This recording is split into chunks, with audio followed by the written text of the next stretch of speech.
Morning.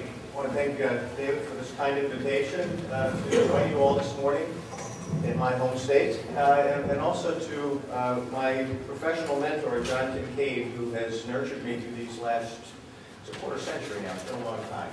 And also, it's wonderful to be on to share the podium with my collaborator, Chris Hoene, who will be speaking next, and I've been co-authoring the City Fiscal Conditions Report for about 10 years now, as well as a piece in state tax notes that we call Third Rail, trying to stay away from those hot issues.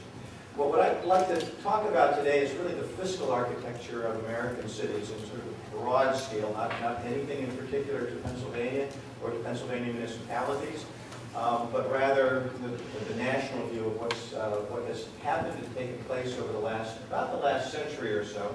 And the way I would like to do it is to start it off by working through these four sessions. My invitation to you is please interrupt, clarify, questions, challenge, control, do whatever you can to keep it moving. Back in the day when I wasn't a dean, I used to be in front of the class quite a bit, and I'm used to interruptions and challenges, and I expect that this is the same kind of classroom. So please interrupt when something isn't clear or you don't think we've got it quite right. What I would like to begin with is to start through what I refer to as the four areas of municipal finances, and then talk about some of the contemporary issues in municipal finances nationally, and then talk about linking fiscal architecture and space, sort of a combination of geospatial thinking about the way tax structures actually affect decisions made at the local level, and then end with a conversation about some what I think is, as John Kincaid just played the Dr. Doom role, I think that the Dr. Doom role you always look for the silver lining, and I think that this is the time to think about the silver lining, not just nationally, but within states and within municipalities as well. So what I begin with is to talk about what I consider to be four important municipal fiscal eras in the United States. The first is this broad era prior to the Great Depression, in which municipalities were not only beginning to decide what it was they were responsible for, or when state constitutions told them what they were required to provide, but also to think about how they provide services to a variety of people. And most of it was that it was the property tax. That was the principal source of revenue. And then, and this is the theory that I think will undergird the conversation today, is that cities as social organizations tend to shift and change what they're doing when there is some external shock. In other words, something to force them to rethink what they've always done. It's always easy, and we are all, and you do this, I'm sure, every year, or at least you did into the last year or two, you think about next year's budget or next year's outlays on the basis of what you did this year. Very incremental approach to understanding and preparing budgets for your councils or your legislators. When these enormous shocks come to the system, we have to think. We now call this thinking outside the box. It's really thinking about what can we do differently today that we couldn't do or that we didn't do in the past and we need to do to survive in the future. And so the second is that the big shock came with the Great Depression, and we begin to diversify revenue sources. And I would argue that that 1929-30 crash actually helped propel a series of decisions that over time resulted in a next crash, which was in the late 1970s. Here in Pennsylvania, we didn't feel it as much as they did in other places of the country, where there were skyrocketing increases in property values that resulted in higher property tax burdens and precipitated the tax revolt in California, and then elsewhere. Then we become, the entire country became subject to thinking about whether we too should be worried about whether our tax rates were too high. And then this fourth era, which I would argue is the one that we've begun to see evolving over the last year or two, and as Chris and I argue in our presentations, that this is the year, and the next couple of years are the years that we actually can work through getting it right this time, because the fiscal recession of U.S. cities is beginning now. It didn't begin in 1990 or 2008, but rather it's beginning now because of the lag in primarily the lag in property tax receipts. So, first era, the pre-1929, it was fairly accepted that wealth and property are the same thing, or at least this is the understood belief that if you knew how much an individual owned in property, the value of the property, you had a pretty good sense of that person's wealth. As a way of taxing individuals and corporations for the provision of services, we relied primarily on the property tax. There was also another reason we did that, and that was that we really didn't know how else to measure a person's wealth. The paper wealth or capital gains wasn't something that we quite had a handle on. It was fairly concentrated in just a few people. In fact, when the income tax was approved in the 16th Amendment, the income tax receipts for the first couple of years primarily fell on the very, very wealthy, and primarily in the states, in the state of New York, provided the preponderance of revenue to the federal government. States and localities were highly dependent at the time, even states, on the property tax. In 1902, the state governments relied on the property tax for 45% of their own source revenue. And for the rest of the governments, it was around 78%. In 1929, the states now begin to back off on their reliance on the property tax, and municipalities, counties, school districts began to continue to rely on the property tax. By 1929, only 3% of own source revenues for states is collected from the property tax. And so how do states, and especially how do cities, respond to the crash of 1929? Well, first of all, how severe was the crash? A point we'll come back to in a few moments. Unemployment really didn't have an accurate estimate, but this was the best we could do, about 1 in 4, 25%. The Dow Jones Industrial Average drops 89% between 1929 and 1933. Bank failures were hovering around 50% at the time, and there were, as we all know, there were riots, particularly in industrial areas and concentrations of manufacturing. What we're probably less aware of is that there were riots in agricultural areas as well. In the farming communities, a wonderful little history book about the farming communities of Iowa and Wisconsin. The farmers, when they foreclosed on, the banks foreclosed on the farms, actually came in and would tar and feather the bank president. So it was the riots in the agricultural areas. They may not have been as large or involved as many people, but they were both in agricultural areas as well. Prices declined by 25% during that period of time. And in the decade, I don't have the 4-year slot, but in the decade of the 30s, there were over 4,770 municipal defaults. Most of these were general purpose governments. They weren't, although there were some special districts, most of them were counties and municipalities, 4,770 of them. How do the municipalities react to this the crisis? New York City, prior to 1934, there was no local option sales tax. New York City is the first, New Orleans is the second in 1936, and by the 1960s, we now collect about 11 to 12% of own source revenues from the sales tax. And in fact, the latest count that I've seen, approximately 55% of all U.S. municipalities collect or have access to sales tax receipts, about 55%. By the late 1980s, it's around 18% of own source revenues, and that's where it's remained fairly flat since that time. Income taxes, Philadelphia is the first in 1938, St. Louis, Pittsburgh, and Detroit. And then since 1946, the Ohio municipalities have exercised the power to levy a municipal income tax, in which there are now over 450 incorporated municipalities in the state of Ohio that levy an income tax. In terms of the number nationwide, around 9% of all municipalities have access to the income tax. Almost all of those are in Pennsylvania, Ohio, a few in Michigan, some in Kentucky, and a few in Alabama, and then some smatterings here and there, including New York City, which is really the only one that has access to an income tax, defined also as capital gains, which if you watch New York City's revenue profile over time, you see it spike during the 1990s and then collapse in the early 2000s. And it isn't because people weren't working, although that was part of it. The larger part of it was because the capital gains tax became zero at that time, or close to it anyway.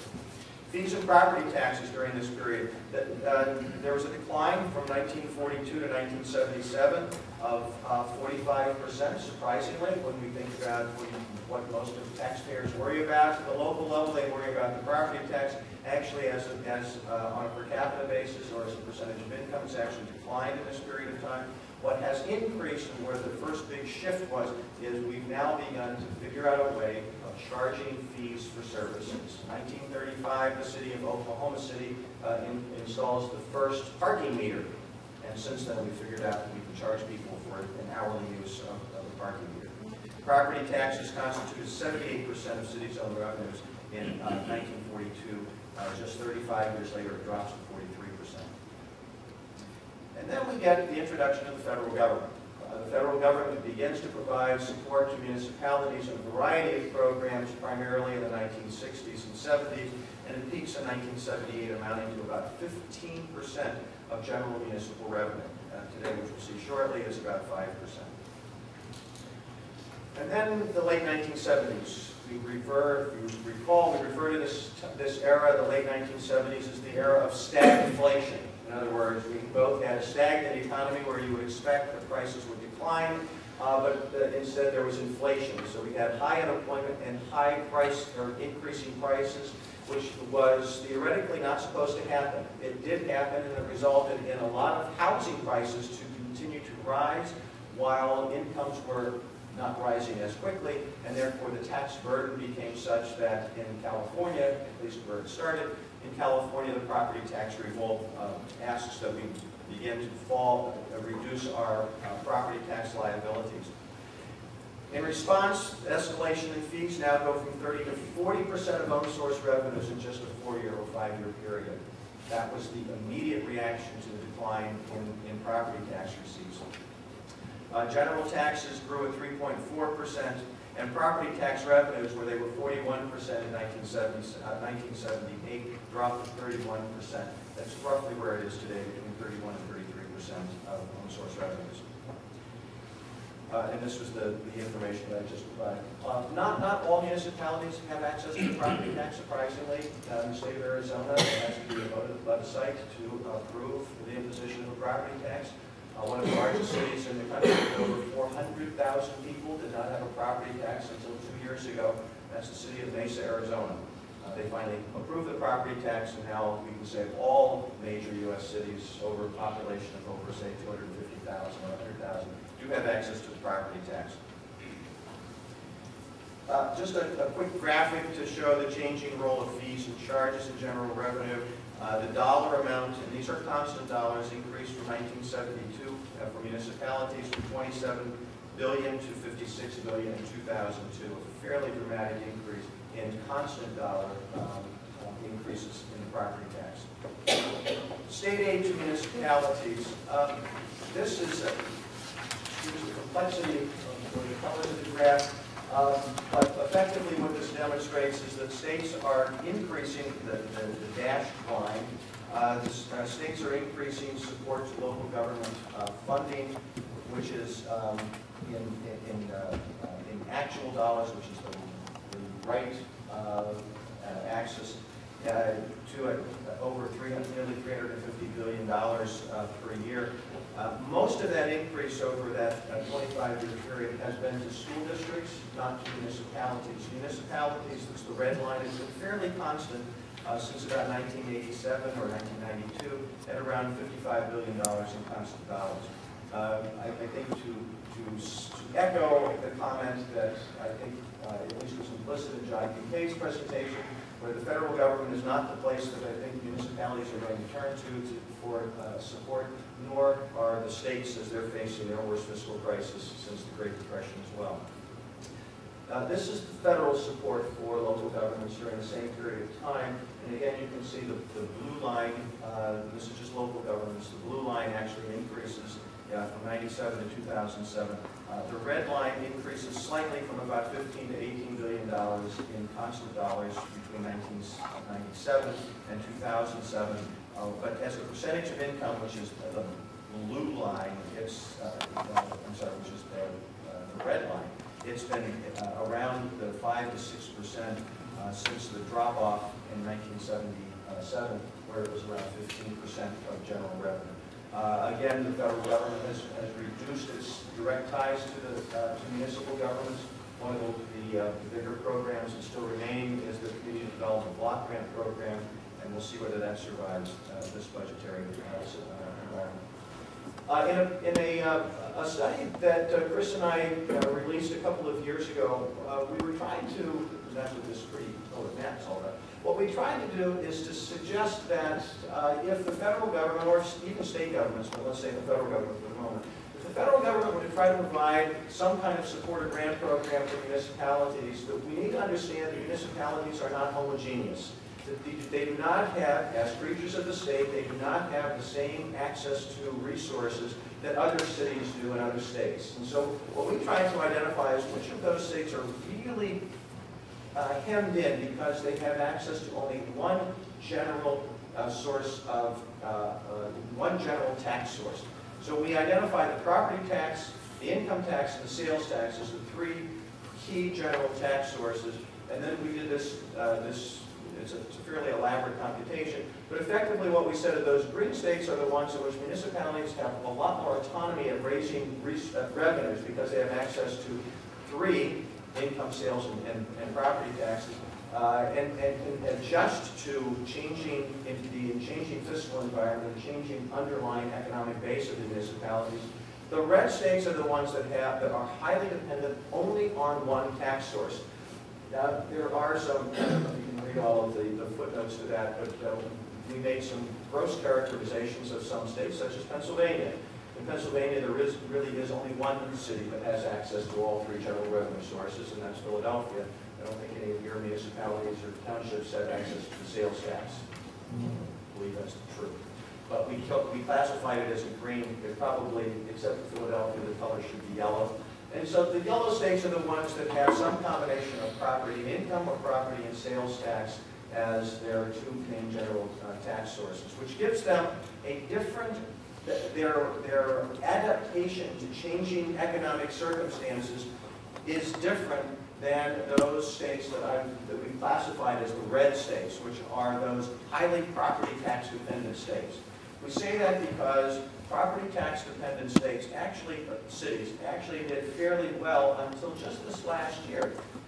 Because assessment practices and because the bills that we receive for our property tax receipts are about anywhere from 18 to 36 months after the fact, and the real estate market only collapsed in 2008-ish, 2009, it continues to fall. 2010 is the first year that we're actually beginning to feel the effects of the decline in the property tax market that happened, or the real estate market that began 2 or 3 years prior to that time. Those red states, the cities of the red states, are going to start feeling that for the next several years. The yellow states and the green states, they're going to feel the effects of property tax receipt reduction during the next couple of years, but they also have access to the sales and income tax. So it really depends on what happens in those two sectors. Are wages, employment picking up? So far the answer is no. Is retail sales beginning to pick up? And so far the answer is somewhat, at least greater than I think what most people expected. Yes? The states in general there, what kind of state aid or grants or whatever support do those states get? Because if you're saying that these taxes are just the city or local municipality that they have, but do those states give more state aid to those local municipalities than we get? Not necessarily. That was actually one of the dimensions that we included. This is one of 5 graphics that we use to try to understand the effect of the cities within the intergovernmental system.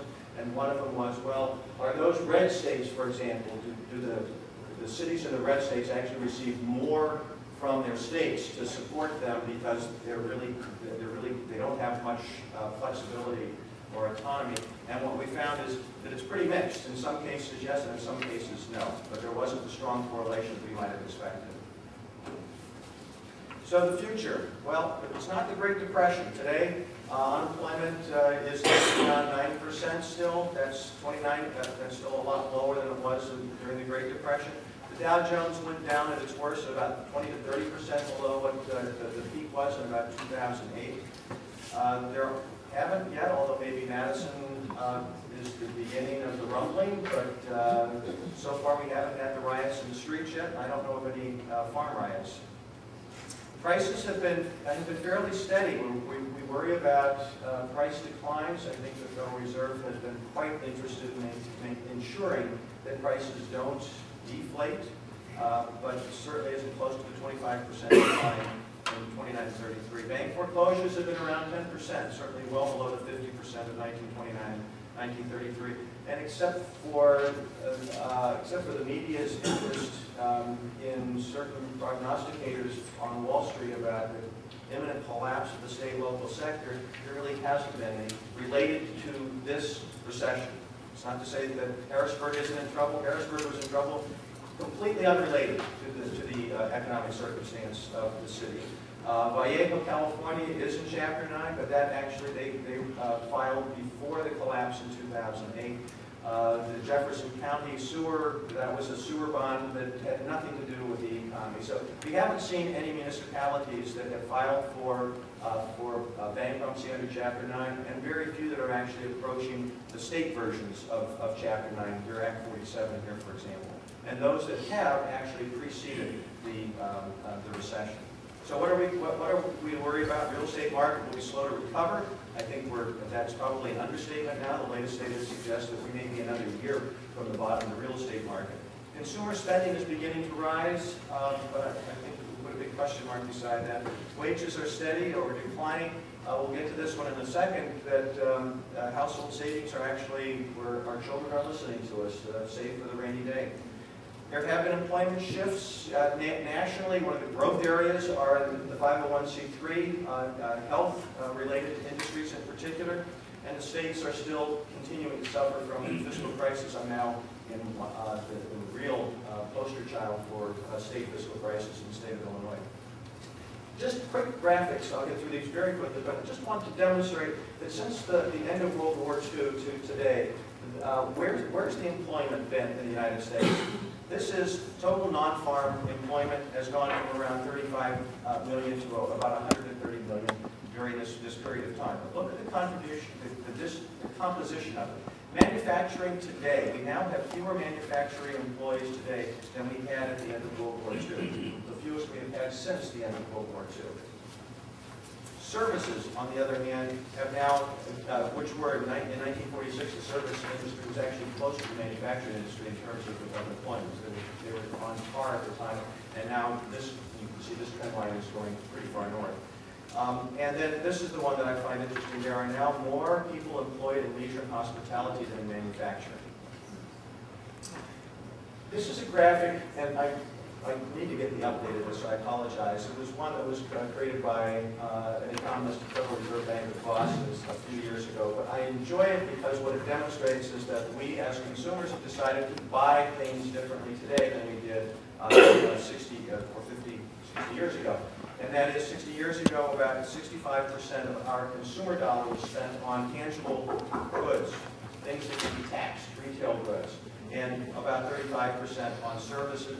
Most services in most states are excluded from the retail sales tax by definition. And today, it's almost the reverse. We have almost 2/3 of our spending dollars on services. Again, where's the growth sector? It's in services, not in manufacturing, where you're getting retail, hard, durable goods, and the manufacturing, or the retail sales is down to about 35 or 40% of our consumption dollar. Just a switch in the last 50 years, although our tax laws statewide do not pick that up. User and sales tax revenue as a result of electronic commerce is it's not a lot. $12 to $20 billion. It's increasing every year. It amounts to 2.4 to 4%. I think you'd be very happy to have 2 or 4% back in your sales tax columns if you could. And the growth of 501c3s. This is the nonprofit sector. They are registered in the state and with the IRS. And it's now about 1/10 of the U.S. economy. About 10% now comes from the nonprofit sector. Things like a drainage fee. Chris and I were talking at breakfast this morning that one of the more popular fees that cities are now adopting and have adopted are curb fees, so that even nonprofits have to pay for a linear foot of curb. It's a fee. It's not a payment in lieu of taxes. It's an actual fee. And as Chris informed me today, they're trying to set this aside for purposes of street cleaning or snow removal, something related to the street, but something that they didn't collect before, and that nonprofits such as educational institutions, religious institutions, hospitals and healthcare institutions weren't contributing to in the past. A recently released report from the Lincoln Institute of Land Policy tried to estimate the value of tax-exempt property by nonprofits as a percent of total property value. Here it's showing Philadelphia at about 11%. This is an interesting study, and I would argue, and I've actually talked with the authors about this, and they concur, that this is an extremely conservative estimate of the value of nonprofits, because there is no incentive on the part of auditors to actually, or the assessors to actually assess the true value of tax exempts. What would the point of that be? Since they can't collect taxes on it anyway, it would be information for what? And so the estimates that I have heard from other cities, such as Newark, of over 60% of the assessed value of property of the municipalities is tax exempt. I think for a lot of areas with state property, state capitals in particular, Des Moines' estimate, for example, I heard 35%. And so I think this is an extremely conservative estimate of what the value of exempt property is.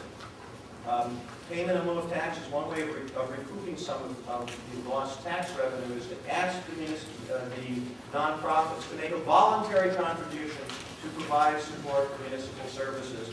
And this was a very limited study of just a few cities, but you can see Pittsburgh less than 1%, Philadelphia about 0.5%, the big one was Boston, 1.4% as a percentage of the budget, and Boston has an awful lot of tax-exempt property in it, as you can imagine. Point here, states are concerned about the services that are being provided to the tax-exempt, which result in shifting the costs to other non-tax-exempt organizations and individuals within the municipality. You'll recall, and I applaud this, the city of Pittsburgh raised the idea of taxing 1% of college tuition for students who actually attended college within the city of Pittsburgh as a way of recouping costs that students impose on the delivery of services. There's more public safety, more streets, more kinds of public services provided by the city in areas where the students are, but they're not taxpayers to the city. The costs are being shifted to other individuals within the city, or other taxed corporations within the city. I think we're going to see more and more of that. I know it was withdrawn, and the Carnegie Mellon promised that it would work with the city of Pittsburgh to try to press Harrisburg into doing something. I haven't seen what that something has been. There's been an interesting court case in the state of Illinois in which the Supreme Court of the state of Illinois ruled a year ago that this hospital called Hoene was not providing, quote, an adequate amount of services to the indigent to justify the granting of tax-exempt status to it, and it is now required to pay a property tax, which amounted to over $2 million per year.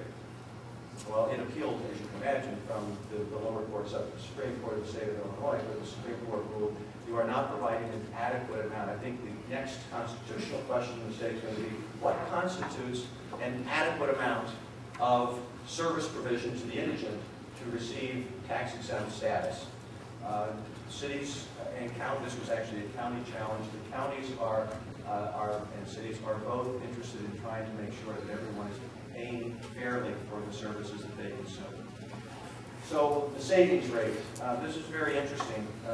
Back in 2007, this was the savings rate of American households, and you can see that it was approaching zero, and that's when the bottom fell out of both the stock market and the real estate market.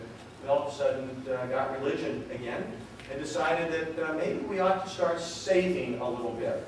Great idea, shouldn't knock it, except that 55% of municipalities in the United States rely to a great extent on sales tax receipts. And if you're saving, you're not spending.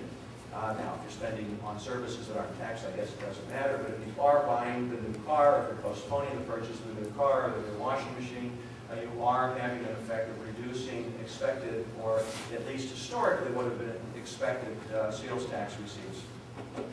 The state fiscal crisis, I think that this probably is old hat now. The states are suffering mightily. Relying on or turning to the states for any kind of support, I think, is probably a hopeless proposition. So let me quickly move to contemporary municipal finances, and this is from a report that Chris and I wrote a year ago. So it is now old news. We hope to have the 2011 survey out sometime within the next couple of months. We have not closed down the electronic voting, and so we're still collecting data. But from last year, we've pieced together over time this series that pretty much demonstrates what we all either felt, experienced, or knew. And that is that this is the opinion of the chief financial officers of cities across the United States. The question is, are you better able or less able to meet your financial needs in the current year? That is the year that the survey was distributed. And you can see that there's a bit of a lag. At the first year of the recession, or the first parts of the recessionary years, fiscal officers are thinking that they're okay that year, and there's a good reason, because property tax receipts don't hit until later. So the trough for CFOs, at least their perception of their city's budgets, the troughs are in 1 to 2 years after the trough of the recession. So you see that in 2003, 19%, let's rephrase that, 81% thought that they were less able to meet their financial needs in that year. And that's 2 years after the official end, according to the National Bureau of Economic Research. The NBER declared the end of the recession. When we asked the question, so what do you think about next year? You get a similar kind of picture, is that it still lagged. Last year, in 2010, 80% of the municipalities said that next year would be worse, which I think we agree with. We agree we'll find that the fiscal situation of municipalities this year will be worse than it was last year. We think they're accurate. We're not sure where the 20% come from, but I think that's worth investigating. And then if you look at just a very quick bar graph to demonstrate the year-to-year increase. This is just the general fund of municipalities. You see the year-to-year increase in revenue. In the 1990s, every year there was a positive. In the 2000s, it's not been very great for municipalities around the country. There's been a year-to-year decline in general fund for most years, except for 2005 and 6 in general fund revenues. The expenditures, on the other hand, don't always match the revenue swings, and part of that is if you look at 2001 and 2, there's enormous increases in state spending, city spending, about 2.5% and 3.1% in those 2 years, as revenues were actually, this is right after the dot-com bust and 9/11, and you understand what those are. Those are, cities are spending more than they brought in that year, primarily to bolster public safety and protection, homeland security kinds of things. But not all cities are the same. So what we've done over the years is piece together by revenue source what the general fund picture looks like. And blue is the sales tax collections. The 1990s, we unfortunately didn't start this early enough, but had we, I think we would have found positive blue lines and pretty healthy ones from about 1992 to the present, or to 2001 when it drops rather substantially. If you look at income taxes, income tax receipts have been pretty, not terribly stable across this time period, in negative in too many cases. And then property tax receipts, pretty good, always above zero from 1996 when we started until just this last year in 2010 when there was an expectation that property tax receipts would be down by 1.8%. The fiscal recession lags the economic recession. And what's the cause of it? I won't belabor this one, but you can see that the economy, that red line at the top of 43%, is that we're hurting because of the economic circumstances. And what are we doing about it? And I think there's an actual reduction in capital spending, that's the black line, and there's reduced operating budget and reduced city service levels. Those lines are the two at the very top. They actually parallel, or they're identical numbers. They're buried up there. Nearly 70% of municipalities actually reduce surface city levels, as well as reducing the growth rate of operating spending. I think this is in your handout. I won't belabor that one, but it's a decline just recently in development and impact fees. You sort of expect that if there aren't developers, they're not going to pay a premium to develop. Between 2009 and 2010, increased the number of municipalities with personnel cuts, canceled projects, cuts in other services, not unanticipated, and the increase in fee levels of 40% of municipalities increased fee levels, that is the rates that are charged for whatever services in 2010, and there were still property tax rate increases somewhere, but those are for the municipalities that set their budgets first and then to the property tax afterwards. I'd like to just in 20 seconds respond to something I think is of interest because it demonstrates something that I think is a bit of a problem.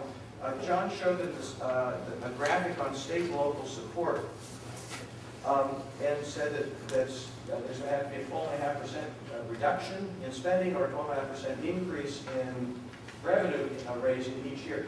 What cities have done for the last 30 years is they've been very good at actually increasing their reserves, that is, unspent funds in the general fund at the end of the fiscal year, for a host of reasons. One is that it's financially prudent to hold on to savings at the end of the year and not spend it.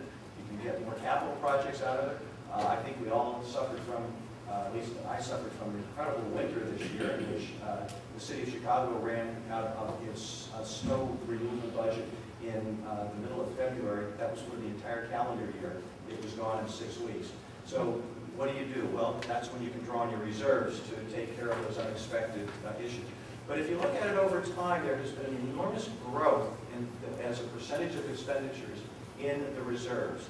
And why is that? I think in many ways it reflects that municipalities also know that the federal and state sector are not doing well, sectors are not doing well, and the municipalities are going to have to take care of their own. They're not going to be able to go to the federal or state government.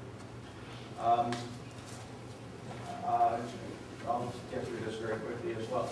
I'd like to suggest that when we think about the fiscal architecture of municipalities, we're also thinking about the way the fiscal architecture has an influence on the spatial architecture or the urban design of an area.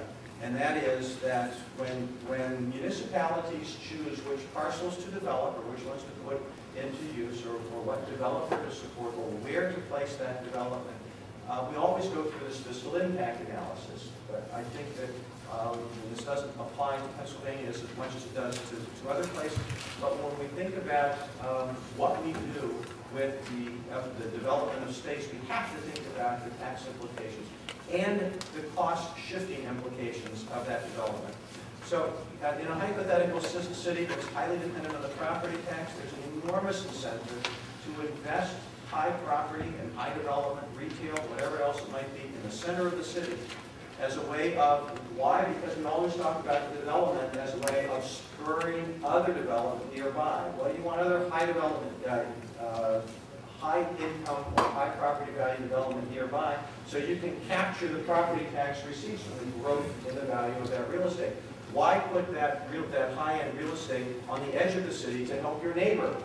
Because developers can go on either side. So why not place it in the center of the city? On the other hand, where you do have costs involved, and you can, it's in the commercial and industrial sector. So you try to put your malls on the edge of the city, or you try to put your steel mill, we used to have steel mill, at the edge of the city as a way of imposing transportation costs primarily on your neighbor. Why should you absorb all the transit? So there's a strategy that municipalities adopt based on the kind of revenue reliance they have.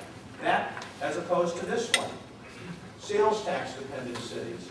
The dotted blue line is the boundaries of the city, for example. And those circles are those areas that are incentivized by the sales tax cities in where they want to invest for primarily retail sales purposes. So if you go to a sales tax dependent state, go to Arizona, for example, or go to Texas, where does the development, the strip mall development, the shopping mall development occur? It tends to be promoted on the edges of the city as a way of picking up not just what I call the shopping sheds here, not just your own residents, but now you're actually collecting retail sales from your neighbors who come in and buy at your mall. It's a way of keeping your property tax rates low and shifting the costs of service delivery to non-residents of the city. It's a strategic battle that California, Arizona, Texas cities engage in all the time. Look at where the location of auto malls are. They're not in the center of the city. They're right on the edges of the city, hoping that they can not only shift costs because of traffic and congestion to the neighboring municipality, but also use the residents of the non-residents of the city to purchase the automobile in your city. Okay, does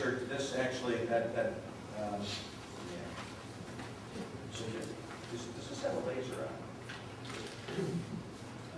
No. No. So this piece of land that's right up there, if you watch it to the next graphic, this is the city of Peoria, Arizona, which is now the second largest municipality in Maricopa County outside of Phoenix. Phoenix is this big monstrosity. If you see that big thing, I'll go backwards. There was nothing up there, right above my finger, and now there's a big area. That big area has no people in it. But the city annexed it primarily as a way to stop Phoenix from moving in that direction. Why? Because Phoenix is building shopping malls at all of the intersections on the interstate, which is that red line, and capturing all of the retail sales from it. The city of Peoria decided to stop them from coming inland by annexing all of that area so that they can develop the shopping malls so that people will come off the interstates and go there as well. Income tax dependent cities also have a different logic to where they invest and what properties they put in service. Again, it depends on the kind of income tax city. This is drawn from the Ohio cases, not from the Pennsylvania cases. Ohio's municipalities have the authority to tax at the place of residence and the place of employment. So who do you want in your city? You want rich people who are working in your city.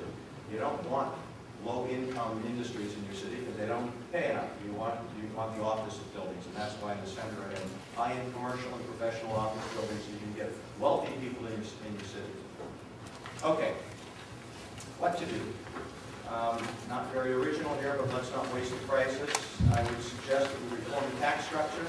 They should be designed to more closely link the city's underlying engines of growth to income and wealth. Right now, property is not always an indicator of individuals' wealth or ability to pay. We need to think about what the engines of growth really are.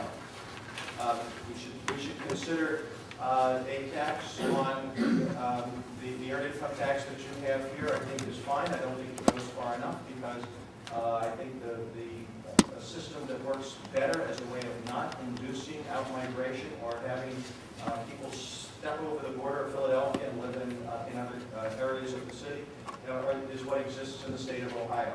It doesn't matter where you live, it matters where you work. Where you work, you're consuming services during the day, and you are taxed at the same rate as if you were a resident. And you are also taxed at your place of residence because most municipalities in Ohio are very highly dependent on the income tax and hardly dependent on the property tax. Some cities it's as low as 9%. Or of a business and occupation tax, which is what they have in the state of Washington, which is primarily a tax on the kind of occupation, no matter where the individual is. So if your contractor is from New Jersey, the contractor would pay a business and occupancy tax, an occupation tax to the city of whatever it is in Pennsylvania. These are the tax, I won't bother you with that one. The data on non-residents, and I think this is key, that if you think about who's consuming the services of municipalities, service consumption is by whoever happens to be in the city. Me, for example, it was very nice of me to walk around, not very nice for me, to walk around the city of Easton today. Easton today and to dine downtown last night, and I was assured that if something were to happen, the police were going to come and take care of it. I was assured of that, even though I don't pay a nickel to the city of Easton to provide those services. How can we have a fair distribution of payers for the services that they receive? In the state of Ohio, you can see Cincinnati, that dark blue, over 60% of the general fund revenue of the city is collected from non-residents who work in the city.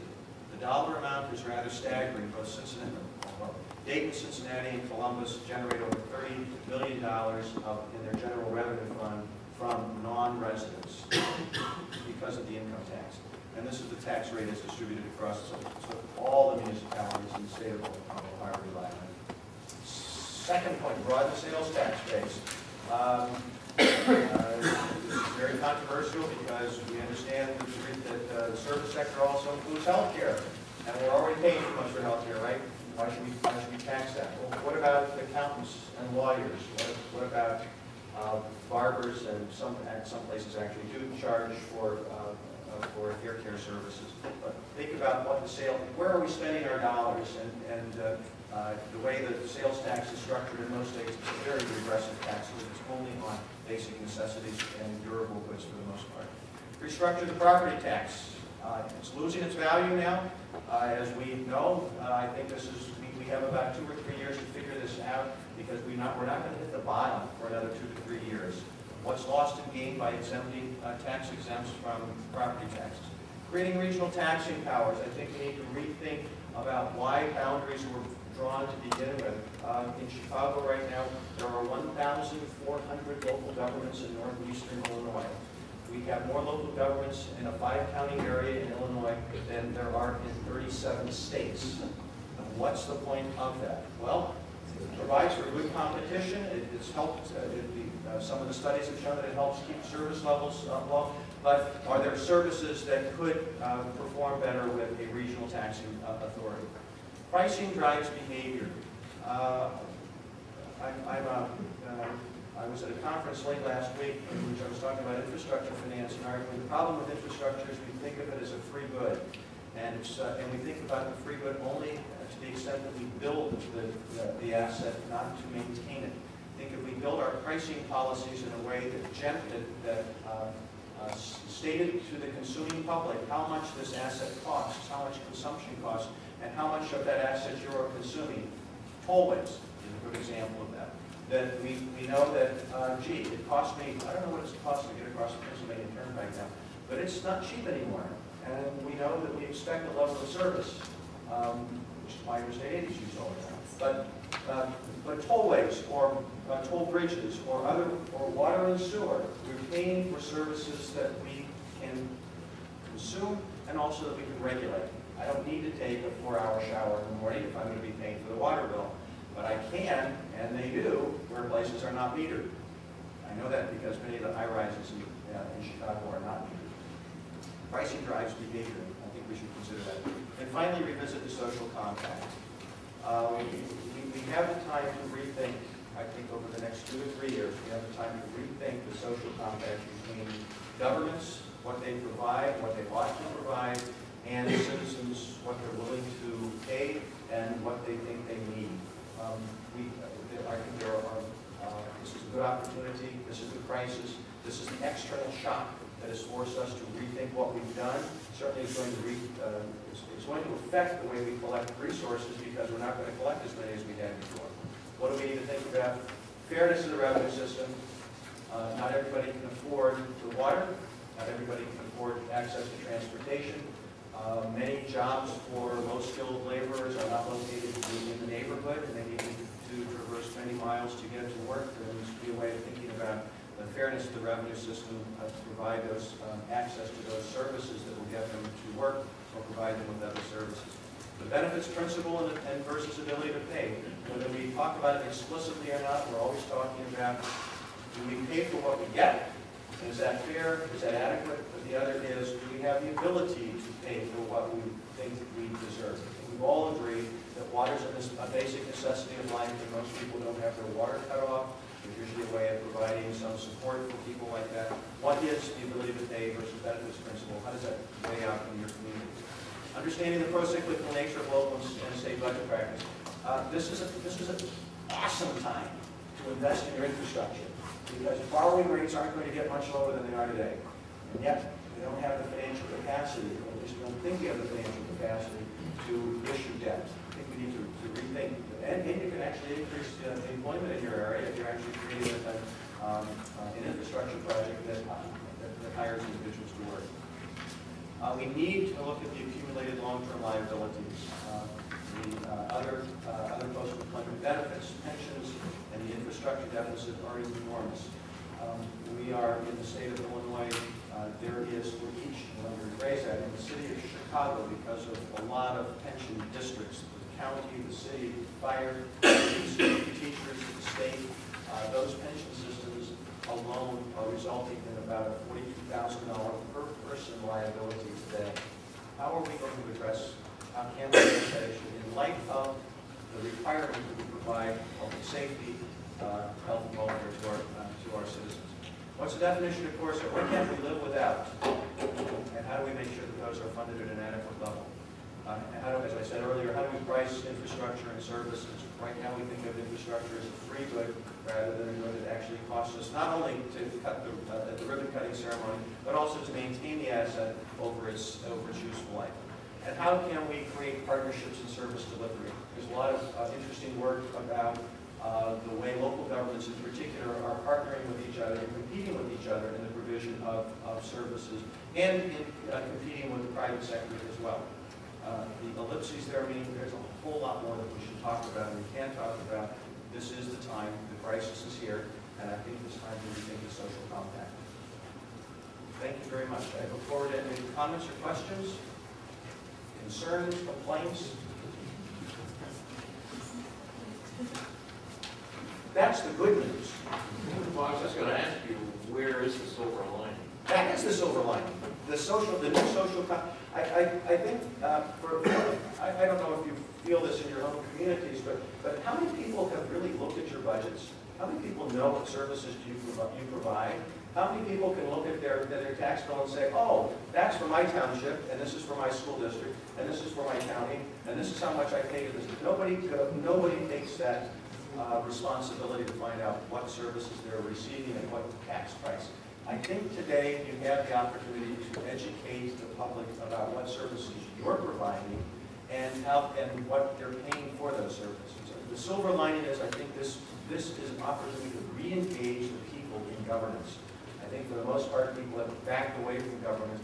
When you hear no more taxes, you're hearing a reaction. You're not hearing an educated understanding of what services you're providing or what services the county's providing or whether the service is being provided at all. I think most of us heard that with the comment about don't touch my Medicare as if that were not government service. And this is a time that we can engage the public. This is re-engagement of American citizens in democracy. To me, that's the silver lining. So, Michael, is the purpose and ultimate benefit of that review merely to educate residents that, so the bang for the buck they're getting, or is it to do a review to consider whether you should cut back public services in order to save money in this difficult time, or something else? What is the ultimate benefit, or purpose and benefit of that kind of a review? I think the first part is the educate part. Whether it means that people get together and say, you know what, we no longer need public parks, and we're going to do without them, that's the next issue. Or, you know what, our tax rate is lower than I thought it was. My tax liability today is less than my great-grandmother's was in 1937. Maybe I can afford a little more. Maybe there is something to providing public goods that I can contribute to. So my assessment is that it doesn't lead to a particular place. My assessment is that it leads to an educated citizenry that we can agree on. Some communities prefer a higher level of service, and some prefer a lower level of service. I think that's what democracy is about. Figure that out. But to figure that out as an enlightened, educated citizenry, not as a knee-jerk reaction or an uninformed response. But where this goes, I think one place this could take us, if we think about the pricing of services, and this is a point that I tried to make at the conference last week, if we think about the pricing of services and that as an individual, I'm going to consume so many services, so much infrastructure. We have, the conclusion of my paper last week was, we've overbuilt our infrastructure. The same way that a teenager goes out at age 16 and buys that first car. They save right up to that last dollar, they buy the car, and then a month later they realize that they have to replace the muffler. Well, this is the way local governments have behaved for the last 100 years, is that we're real good at building right up to buying that asset, but we don't budget in a real way. We don't budget for maintaining that asset over its useful life. Consequently, we have a whole lot of big things out there, but we're not willing to pay for it.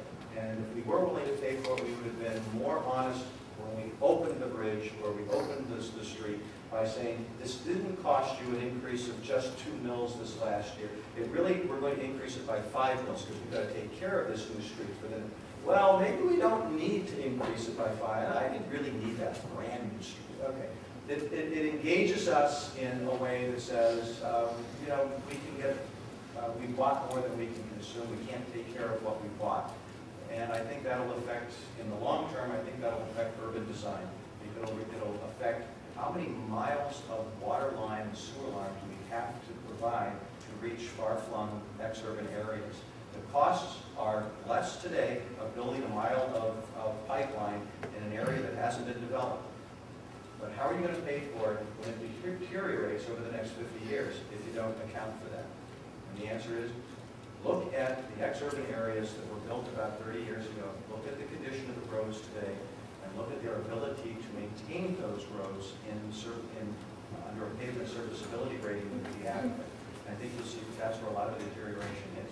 We don't have. The state of Iowa has decided that it's not going to replace all of its roads, that it's the farm and market roads. One time, a lot of money, paved all of the farm and market roads when only a few tractors were going over it every day.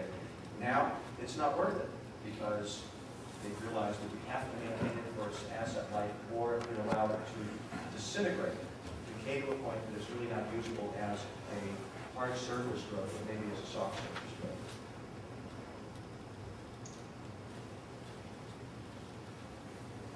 Anyone else? Great. Thank you very much.